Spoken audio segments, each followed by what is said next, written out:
Bem, minha gente, retornamos com o programa Encontro com Fiorelli. Ainda temos 1h e 25 minutos de programa, mas ainda tem muita pergunta maravilhosa para fazer. Doutora Fausta, voltando à saúde mental, a OMS estima que metade de todas as doenças nessa área começa aos 14 anos. O suicídio é a segunda maior causa de morte de indivíduos entre 15 e 29 anos de idade. Como podemos tratar isso? Olha que pergunta maravilhosa. O suicídio, a gente não fala dele, né? A gente fala, ele aparece no Setembro Amarelo, assim, de leve. Mas ele é uma das consequências aí da depressão. E, na verdade, o suicida, ele não quer acabar com a vida dele. Ele quer parar a dor. Só que ele não entende que ele está criando mais problema para ele do que resolvendo. E mais dor para a família. Mais dor. E para si mesmo, sabe? Vou contar a minha experiência. Quando eu tinha depressão, eu tinha muitos pensamentos eu já chamo hoje de autodestruição, que é melhor do que eu falar suicida, mas enfim, tinha muitos pensamentos. Mas eu fui criada no catolicismo até os 15 anos, aí fiz a crisma, logo depois que eu fiz a crisma eu conheci espiritismo. Hoje em dia eu não sou de nenhuma religião, me considero espiritualista.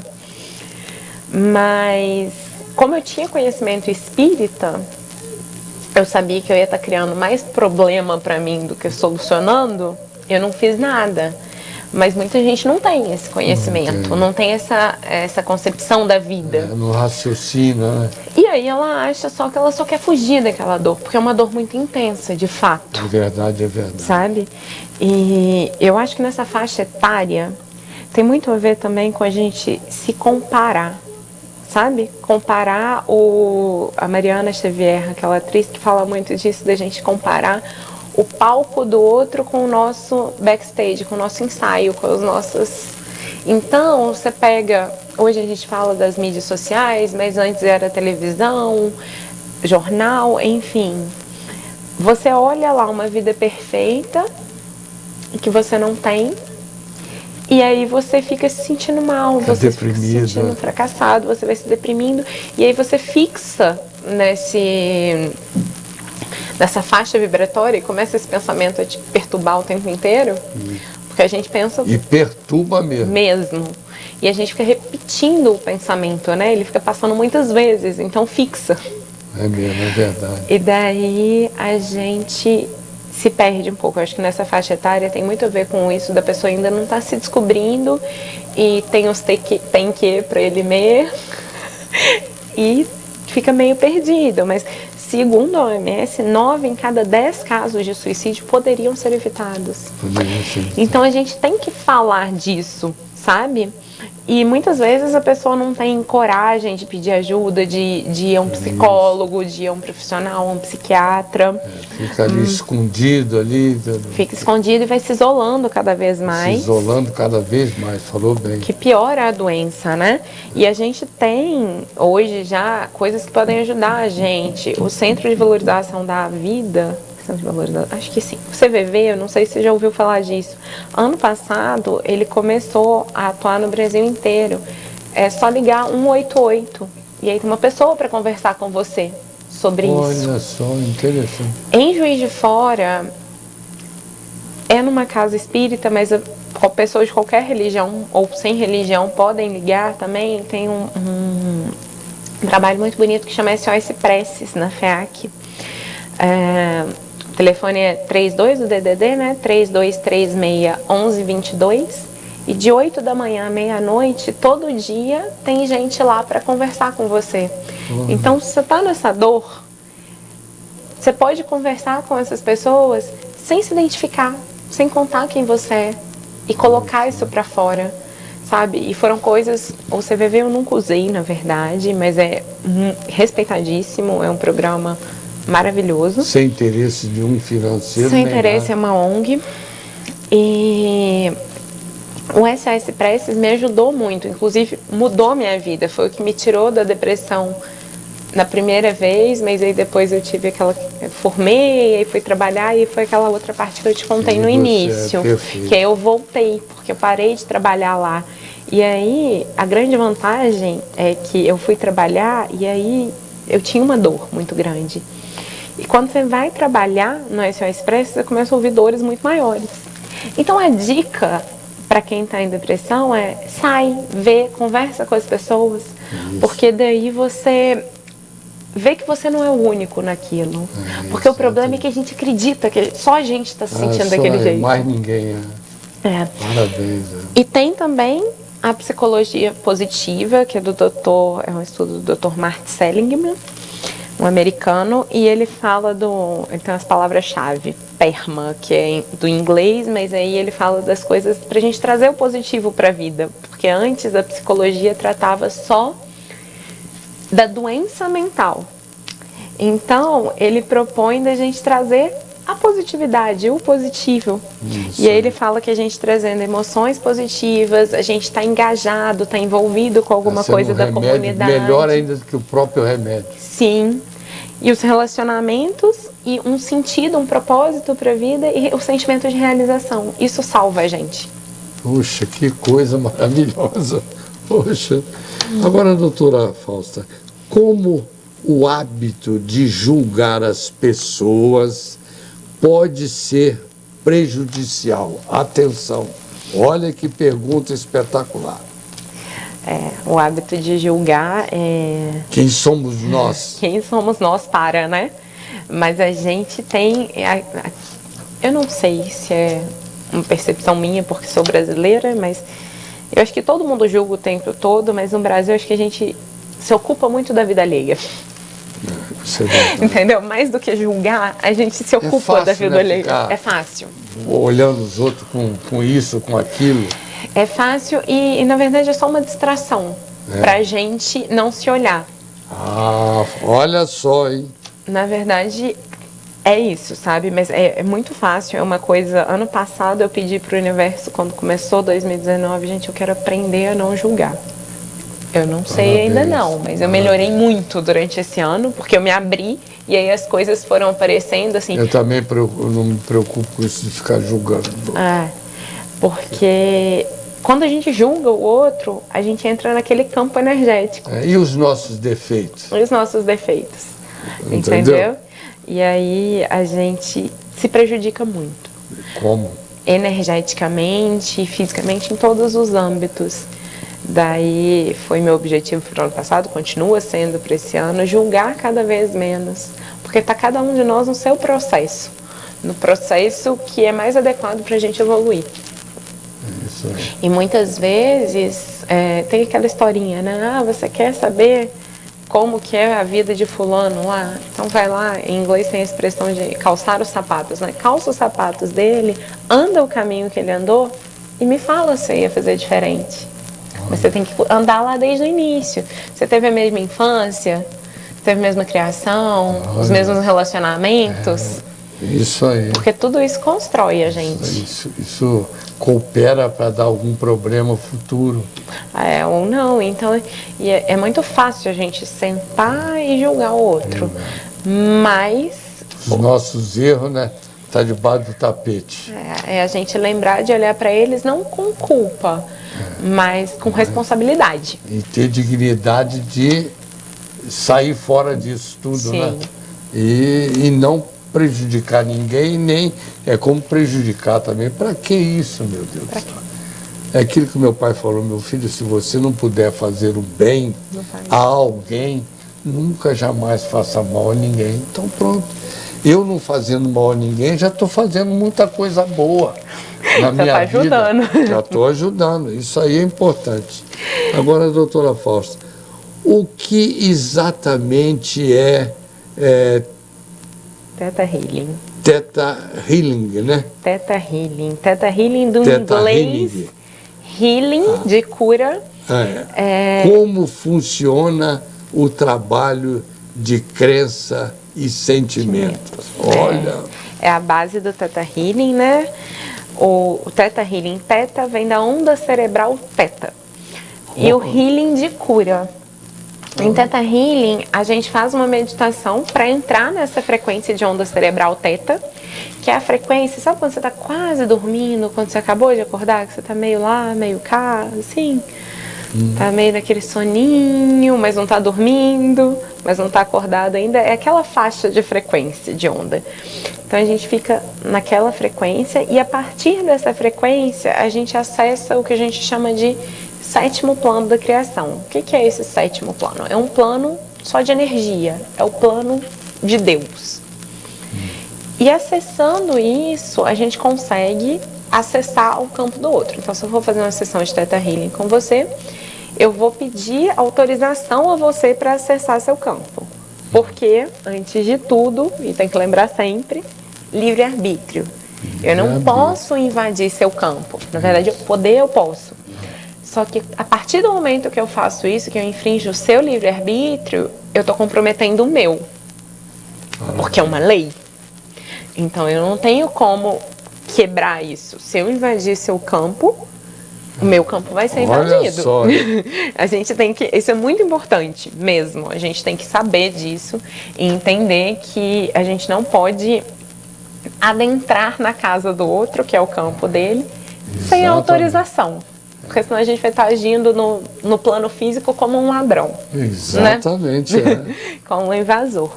E daí o Theta Healing trabalha com crenças e sentimentos, porque voltando lá, quando a gente falou de mente consciente e mente inconsciente, a maioria das nossas crenças está na mente inconsciente. Então a gente gera uma realidade que a gente não está entendendo por que ela está acontecendo daquele jeito. Gente, mas eu sou tão bom e está acontecendo um monte de coisa ruim na minha vida, o que é isso?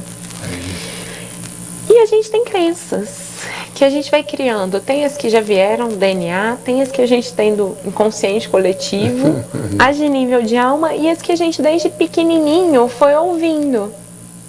Isso. Sabe, por exemplo, às vezes a gente, como eu não sou mãe, mas tipo, muitos pais, fala com o filho, você não vai ser ninguém na vida se você fizer isso. É com a melhor das intenções.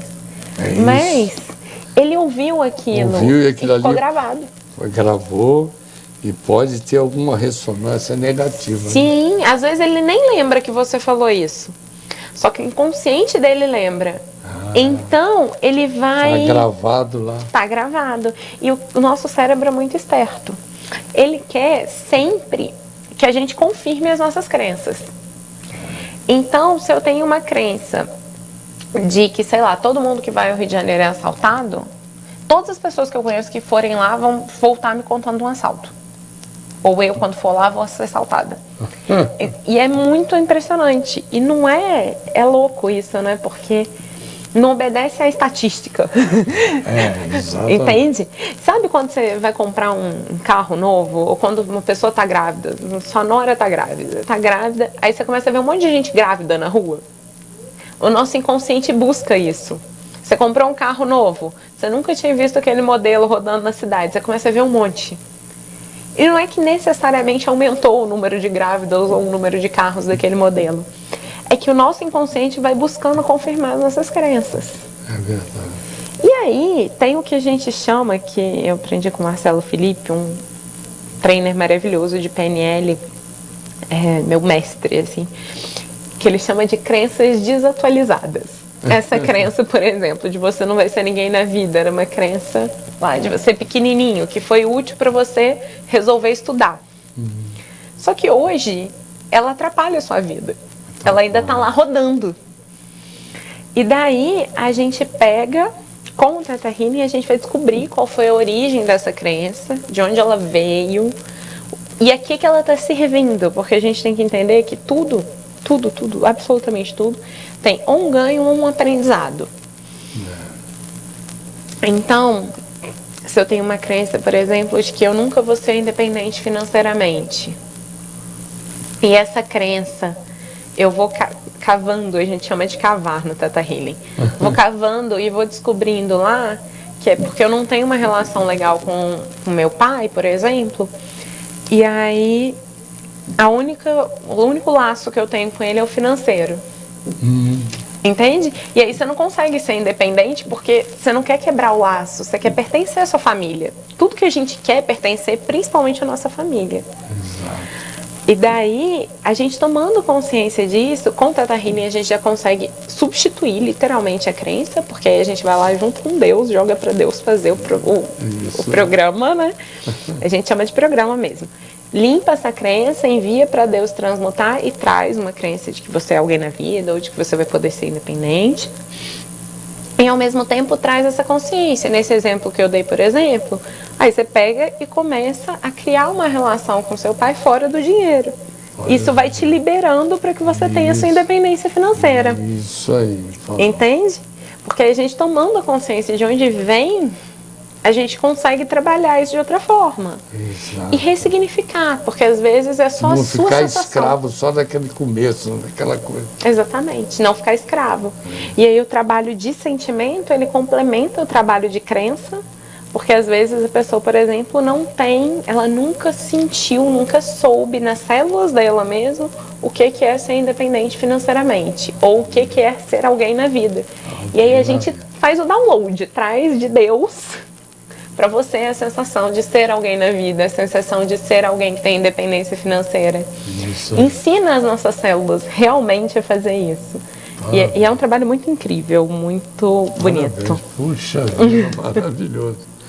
Agora, doutora Fausta, é possível realizar curas instantâneas com Theta Healing, né? Theta Healing. Theta Healing. É, porque a gente não tem tradução, né, no português, então acaba tendo que ficar em inglês mesmo. Sim, só que a gente tem que limpar todas essas crenças que estão sustentando aquilo ali. Sabe? Eu já fiz uma autocura que foi surreal, por isso que eu falei com você no início. Depois que você vê, não tem como você desver. Eu tava com um quadro que eu não sei se era dengue, chikungunya, o que era. E na verdade meu pai tinha tido, aí minha mãe tava tendo, e no dia que minha mãe tava tendo, eu comecei a ficar toda vermelha, assim. Tipo, eu tava de moletom, eu tava tudo cheio de bolinha vermelha. Um pouquinho de febre, muita dor no calcanhar, no tornozelo, na verdade. E gente, e eu não conseguia nem entrar em Theta para poder fazer a cura, descobrir o que estava acontecendo. Porque eu tava com muita dor, aí meu pai chegou, ele foi ficar com a minha mãe, eu falei, gente, não, agora eu vou tratar esse negócio aqui. Aí eu fiquei lá comigo mesma, conversando, entrando em Theta, e aí a gente faz uma conversa meio doida, né? Mas, nossa, consigo mesma. E aí eu fui descobrindo várias coisas, várias raizezinhas, e fui limpando. E isso era tipo umas 2 horas da tarde. 5 horas da tarde eu já quase não tinha bolinha nenhuma, a dor já tinha passado no pé. Olha só. E foi muito engraçado. Aí eu fui numa... E eu tinha tomado remédio. Na véspera eu já tinha ido no médico, o médico tinha me passado remédio. Não tinha feito efeito nenhum. E aí antes de eu tomar a segunda dose, que ele tinha mandado eu tomar 5 dias à noite, já tinha passado a primeira dose inteira, nada tinha acontecido. Depois que eu fiz isso, 2 horas depois, eu melhorei. E eu até terminei de tomar o remédio também, porque a gente, né, vai seguir o médico, até para o nosso sistema entender o que é verdade pra gente. Exatamente. Porque você estava falando, e é uma coisa extremamente importante que eu não peguei o gancho na hora que você falou, da honestidade, do coisa, a gente tem que ser íntegro. A coisa mais importante pra gente hoje... Isso é uma obrigação, né? Uma obrigação, Mas nesse momento planetário, a coisa mais importante hoje é a gente ser íntegro, ser verdadeiro com a gente mesmo. Isso aí, parabéns, doutora, isso aí. Agora, doutora Fausta, existe final no processo de autoconhecimento? Não existe final, né? Poderia, mas é igual a ilhazinha. É igual a questão da ilha que você vai só aumentando. Como diz de novo o Marcelo Felipe, meu trainer, autoconhecimento só tem porta de entrada. Depois que você entrou, nunca mais você sai. A saída está fechada. Está fechada, não tem. Com a gente bomba só atômica. a gente vai refinando as nossas percepções. E a gente vai se modificando. E aí, por exemplo, uma coisa que antigamente todo mundo percebia, um estresse, uma raiva, alguma coisa que eu externava, quando eu comecei a me autoconhecer, eu comecei a ver aquilo, e a perceber e a mudar. Hoje em dia vai ser uma raivinha interna que as outras pessoas não vão perceber, mas eu sei que ela tá lá e eu sei que eu tenho que tratar ela. Entende? Mas é bem isso mesmo, sabe? Não tem pra onde fugir, é só a gente com a gente mesmo. É isso aí. Agora, doutora Fausta, como a doutora entrou no mundo das terapias holísticas? A gente já falou um pouquinho, né, sobre isso, que foi através da depressão, e aí eu vou aproveitar o gancho só para falar que, tipo, era uma coisa que eu tinha muito em mim, que eu achava que eu não podia mudar de profissão só porque aquilo ali estava me tratando e tal. E aí eu achava que, não, todo mundo que usa isso vai querer mudar de profissão e virar Theta Healing, virar terapeuta. E foi um processo para mim descobrir que eu não precisava usar aquilo só como tratamento, como cliente, que realmente para mim fazia sentido. Para a maioria das pessoas não faz, elas só são clientes mesmo, vão lá, se tratam e voltam embora para casa.